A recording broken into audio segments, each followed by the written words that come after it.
Boa tarde, boa noite, meus irmãos. Estamos nos reunindo mais uma vez aqui do curso do Mediúnico 2. As aulas do Mediúnico 2 são aulas de dúvida, né? Na verdade, vocês enviam as perguntas e nós a cada 15 dias esclarecemos as dúvidas.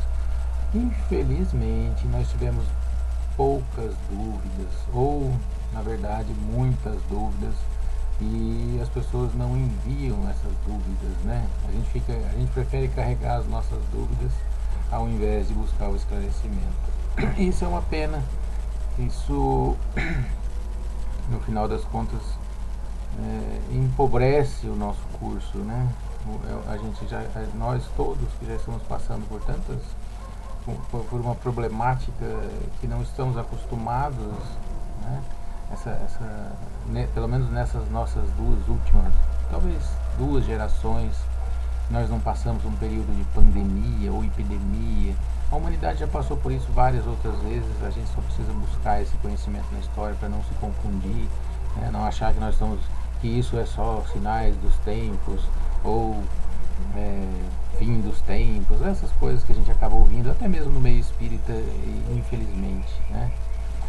Então, aí a gente tentou trazer para vocês, estamos tentando trazer aí o curso de uma forma à distância, mas para isso a gente sempre precisa contar com a colaboração. A gente teve sim perguntas interessantes, algumas perguntas assim, até mesmo fora do tema, né? Nós pedimos no início que as questões fossem dentro da temática do curso, mas a gente entende que muitas vezes as pessoas não acompanham, não leem as aulas, então fica difícil fazer uma pergunta dentro do tema. Aí a gente vai tentar tirar dúvidas de outras coisas, às vezes até de curiosidades que a gente tem sobre o Espiritismo, e que dentro do curso a gente fica inibido de fazer, dentro de um curso online, a gente fica inibido de fazer uma pergunta. E é uma pena, porque a gente não tem que ter essa inibição, né? A gente está sempre reunido justamente para esclarecer as coisas, e a gente nota até que tem pessoas que vêm carregando dúvidas, já estão às vezes aí no Mediúnico 2 e estão carregando dúvidas desde lá do princípio, desde quando começou no Básico 1, ou que carregam a vida toda dúvidas sobre o Espiritismo e não buscam esclarecimento presencialmente ali com a gente. Isso, de qualquer forma, né? O que eu estou resumindo, tudo que eu quero dizer é que nós precisamos da participação de vocês, senão não tem como a gente uma continuidade satisfatória para todos nós, né? Tanto para nós, porque para mim pessoalmente, eu sou professor e a gente busca sempre ter o contato com o aluno. Quando a gente não tem esse contato, já é difícil. Quando a gente busca um contato online, e é mais difícil, porque a gente tem que ter a contrapartida de quem assiste às aulas, né? Aí vocês podem falar para mim assim, mas a gente não estava tendo aula, a gente só estava tirando dúvida. Então vem aí a boa notícia para o semestre. Essa semana nós estaríamos, as aulas de todos os cursos, e essa nossa aqui seria a última do primeiro semestre. Como a gente ficou um tempo sem aula, então a gente, né, alongou aí para não parar novamente em julho, a gente deu continuidade. E aí hoje é como se nós estivéssemos encerrando o primeiro semestre, né? A gente vai ficar uma semaninha parado e retornamos no dia 26 de agosto. Aí sim, já aqui também para o Mediúnico 2 nós teremos aulas semanais, né? Vamos ter as aulas semanais com os temas que ficaram parados aí no primeiro semestre, tá? São, né, as aulas online, como vem acontecendo com as outras turmas, tá? E semanalmente, tá? Então a gente conta com vocês nesse segundo semestre, né, que já iniciou, né, cronologicamente, já se iniciou o segundo semestre em julho, mas aqui para nós, no nosso tempo virtual, o segundo semestre vai se iniciar aí no dia 26 de agosto, com aulas semanais, tá, online, e contamos com a participação de todos, para que não hajam dúvidas. Afinal de contas, a gente está estudando aí há 5 anos juntos, né? E não queremos encerrar esse ciclo de estudo como se cheios de dúvidas, ou como se não tivéssemos aí um propósito maior da nossa modificação interior, da nossa reforma íntima, como se não tivesse o fechamento. Então queremos dar esse fechamento, mesmo que seja online, a gente quer dar esse fechamento de forma condizente, né, com todos os trabalhos que a Seara sempre desenvolveu de uma forma de uma forma, não vou dizer perfeita, porque ninguém é perfeito, mas de uma forma ética, de uma forma íntegra, dessa íntegra no sentido de essa integralidade, o integral, o ensino integral que nós sempre buscamos proporcionar para vocês. E mesmo que seja aqui à distância, a gente quer encerrar esse ciclo, né, trazendo essas aulas do próximo semestre, principalmente aí, não só para o Mediúnico 2, para todos, né, para a gente encerrar bem o ano com todos, mas para o Mediúnico 2 a gente fazer um bom encerramento desse ciclo de 5 anos que nós iniciamos todos juntos, né, lá atrás. Então vamos fazer aí tentar trazer boas aulas, contando sempre com a participação de vocês, tá bom? Então retornamos no dia 26 de agosto. Aí nós tivemos essas últimas semanas, 2 questões enviadas para a gente por e-mail. Uma, ela diz respeito a um tipo de mediunidade conhecido como a mediunidade poliglota, ou de xenoglacia, tá? E aí a pessoa perguntou se existe diferença, porque ela estava estudando esse tema e parece que não tinha diferença nenhuma para ela, né? Falei assim, parece que é a mesma coisa, e realmente é a mesma coisa, com uma pequena diferença, tá? Dentro dos livros da codificação espírita, os livros de Kardec, nós encontramos ele falando de mediunidade poliglota, tá? Poliglota, ou seja, você fala poli, né? Vem de poli, de vários, você fala várias línguas, né? Glossa, a palavra glossa vem de língua. Então, poliglacia ou poliglota. Então, você fala várias línguas, tá? Línguas diferentes. No caso, línguas conhecidas. Então, o médium, apesar, mesmo ele não conhecendo, é um tema simples e difícil. Simples que a gente fala assim, você escreveu uma língua que você não conhece. Por exemplo, eu não conheço inglês, não conheço russo, não conheço italiano, não conheço nenhuma outra língua, a não ser o português, no meu caso. Então, eu sou um médium poliglota. Espíritos que falam outras línguas, ao se aproximarem de mim, eu tenho a mediunidade de poliglacia, né, ou poliglota, então eu consigo receber mensagens nessas línguas desses espíritos, ou espíritos que falam essas línguas, ou falavam. Então eles vão trazer mensagens em russo, em chinês, em japonês, em italiano, e eu, pela minha característica mediúnica, vou transcrever essas mensagens falando ou escrevendo. Tá? A xenoglacia, ela praticamente é a mesma coisa. Agora, o termo xenoglacia, ele diverge aí do poliglota. A xenoglacia, xeno vem de estranho, tá? do grego estranho, e o glossa ou glacia, né, seria também de língua. Então, língua estranha. Esse termo xenoglacia, ele foi criado pelo professor Charles Richer. Tá? Ele era um pesquisador espírita, mas ele cria uma ciência à parte do espiritismo para não envolver muito o lado religioso. Ele queria estudar mais a fundo a parte psíquica. Então é criado a metapsíquica. A metapsíquica é nós temos a nossa psique, o nosso psiquismo, e metapsíquica é além. A palavra meta, né, na sua origem grega, e também ela quer dizer além, a metapsíquica, ou seja, além da psique. Então, além do nosso psiquismo, a metapsíquica, criada por Charles Richer, ele estuda além. No fundo, ele está estudando o plano espiritual, só que como ele era um cientista, ele não queria misturar as coisas, ele muda alguns termos, inclusive esse de poliglota. Então ele cria o termo xenoglacia, ou xenógrafo, né? Xenóglofo, enfim, a mediunidade de xenoglacia, uma língua estranha. E por que ele faz isso? Porque além desse fenômeno, dentro da metapsíquica, além desse fenômeno do médium que escreve em línguas que ele não conhece, mas que são línguas conhecidas, no caso línguas estrangeiras, né, o inglês, o italiano, o francês, enfim, o médium não conhece, ele nunca estudou, mas são línguas de conhecimento de todos.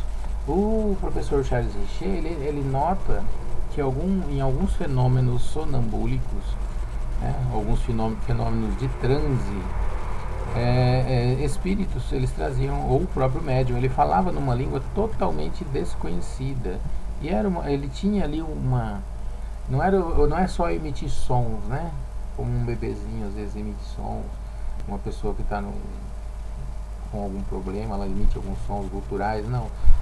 Esse fenômeno que o professor Charles Richer identificava, ele falava uma língua, talvez uma língua morta, talvez uma língua que não se fale mais, enfim. Ele não na verdade foi um estudo que acabou ficando inconcluso porque é um fenômeno muito raro, tá? Esse dessas línguas estranhas que não se falam mais. Então ele criou o termo só para diferenciar. No final das contas, no dia a dia, né, desde aí do 1800 e pouco, com Kardec, e depois em seguida o professor Charles Richer, que também é no início do século XX, no correr do tempo até chegar até nós, muitos autores vão misturando esses dois termos. Então, a princípio, o termo poliglota, ou médium poliglota, seria algo dentro da doutrina espírita. O termo xenoglacia seria algo dentro da ciência da metapsíquica. Nesse correr do tempo, acabou se misturando e a gente vê muitos autores espíritas, tá? Trazendo o termo xenoglacia. Então, para a gente acabou ficando como se fosse a mesma coisa, tá? É um médium que ele fala ou escreve em outra língua.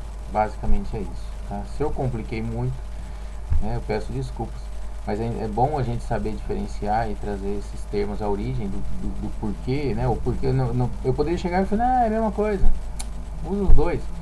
No corre do dia a dia, hoje é quase a mesma coisa, mas na origem ele tem essa diferença aí, tá, ok? A outra pergunta uma pessoa estava estudando aí a classe, né, a classificação de espíritos, e ela ficou com uma dúvida: quando que os espíritos superiores utilizam o auxílio de um espírito leviano, né?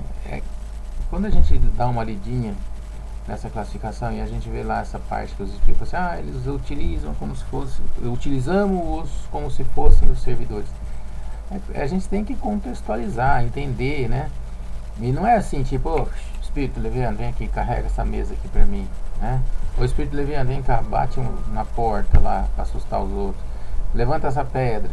Não é assim, né? Como ele fala de nossos servidores, era uma forma de 1800 eles entenderem como se dava esse fenômeno, né? Eles não utilizam propriamente dito, não é mandando, é uma força psíquica, né?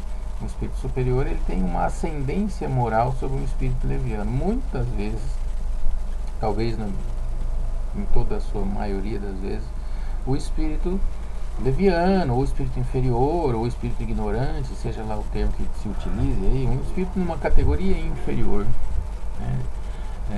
Ele é induzido por um espírito superior. Não existe esse mandar, sabe?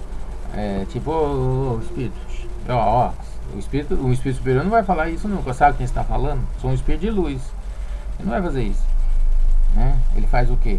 De uma forma indutiva, de uma forma mental, a ascendência espiritual, ele induz esse espírito inferior a fazer algo que esse espírito superior não faria, não pelo fato de ser indigno ou ser impróprio para ele fazer, mas é pela própria sutileza do perispírito desse espírito superior. Por exemplo, um objeto pesado aqui, não é bola de cristal não, tá, gente? É só um enfeite, um peso de papel.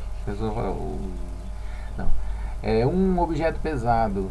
O espírito superior, ele tem uma sutileza, ele não vai conseguir manipular a matéria desse objeto para que ele faça uma mediunidade de transporte, né, de um lugar para outro. Ou a mesa girante. O espírito, ele não tem o elemento no seu perispírito para fazer levitar uma mesa, porque ele já está num estágio superior. O perispírito dele já está muito mais sutil. Então, ao invés dele se adensar, ele pode fazer isso? Pode, ele poderia se adensar ele mesmo, mas é uma manipulação de energia, vamos dizer assim, de fluidos, que ao invés de fazer isso é muito mais prático, vamos dizer assim, não fácil, mas prático. Ele utilizar desses espíritos inferiores né? Não como escravos ou como servidores mesmo, mas de uma forma indutiva, uma forma mental ali de levar esse espírito a fazer aquilo que ele deseja, o que aquele espírito precisa fazer naquele momento. Como os próprios fenômenos das mesas girantes, né? Não eram espíritos superiores que faziam as mesas girar para Kardec. Eles se utilizavam desses espíritos, né? Na pergunta está leviano, mas o leviano é o espírito brincalhão. Vamos imaginar que a gente que precisa chamar atenção para algo importante. Então, um espírito leviano, ele, né? Hoje em dia é raro, pelo menos faz muito tempo que eu não leio notícias assim. Mas era pedra no telhado, um colchão que pega fogo, bater na porta e não ter nada. Às vezes, ou na própria origem da doutrina dos espíritos, a gente vê o caso das irmãs Fox. Não era um espírito leviano, mas era um espírito de uma categoria inferior. O espírito não era leviano, não era brincalhão, mas ele estava ali necessitando de algo, e então ele batia, né, dava as batidas na parede, e as irmãs faziam perguntas e ele respondia. Por trás desse fenômeno todo, existe ali os espíritos superiores conduzindo essa ação, né? Esse é o termo, acho mais correto, conduzindo a ação. Então, ao invés de falar assim, quando eles se utilizam do auxílio, eles, na verdade, eles conduzem uma situação através de uma influência positiva nesses espíritos inferiores ou levianos, e eles vão agir, né, de acordo com a vontade desses espíritos, mas nunca de uma forma impositiva. Para o espírito leviano é como para nós, né? Nós, não é porque desencarnou que ficou bom. Às vezes existe uma pessoa brincalhona que gosta de fazer um monte de coisa, pegadinha, e ela só precisa de um motivo. Aí a gente chega assim, fulano, faz aquilo ali, ó, com fulano ali, né? Conta lá, faz um caso, faz uma brincadeira. Ele não pensa duas vezes, ele age até como se a ideia fosse dele, ele compra aquela ideia e faz. Então, às vezes o espírito ele também chega dessa forma indutiva. Ele conduzindo essa situação, ele dá aquela sopradinha, joga uma pedrinha, né, no telhado, aí o espírito começa. Deu para entender mais ou menos? É como eu falei, às vezes essas perguntas assim parecem fáceis, mas a gente decorreria muito mais tempo, eu acho, para explicar. E é justamente aí que eu sinto a falta da presença de cada um de vocês que fazem essas perguntas, porque é na troca de olhares, é na troca de palavras, uns com os outros, minhas com vocês, de todos os expositores com vocês, é que nós conseguimos entender se sanou a dúvida ou não. Porque eu posso ficar aqui falando meia hora sobre espíritos levianos e espíritos superiores e essa ação, posso ficar mais meia hora explicando a poliglossia, ou o médium poliglota e a xenografia, e achando que entenderam e no final não entenderam nada, ou com 2 minutos de explicação todo mundo entendeu tudo. É complicada essa relação, né? Essa troca. Então vocês podem deixar aí comentários aqui embaixo no vídeo. Enquanto está passando o vídeo, vocês veem que tem um chat que fica aqui do lado, que no próximo semestre nós vamos tentar utilizar esse chat de forma mais dinâmica, né? Vocês estão assistindo o vídeo, aí vocês na hora já mandam a perguntinha ali, vai ter alguém ali do lado para responder, para anotar. Então vamos tentar também dinamizar essas nossas aulas, tá bom? Eu espero que tenha pelo menos dado aí uma luzinha nessas duas questões. E se eu não respondi, né, eu peço que vocês que enviaram esse e-mail para a Seara enviem novamente. Você, olha, Hugo, eu que fiz a pergunta, eu sou aluno do Mediúnico 2 ou do Básico 2, ou enfim, de qualquer das turmas, sou aluna de tal curso. E aí isso é um detalhe, quando vocês mandarem, identifique o curso também para a gente saber direcionar. Senão a gente lança tudo aqui como se fosse o Mediúnico 2, e às vezes não é, né? Às vezes é lá da turma do Básico 1, ou do Básico 2, ou do Aprendiz do Evangelho, Mediúnico 1. Então a gente responde o vídeo sendo do Básico 2 e do Mediúnico 2, e às vezes não é, tá? Então não esqueça de identificar também, quando mandarem pra gente, de qual turma vocês são.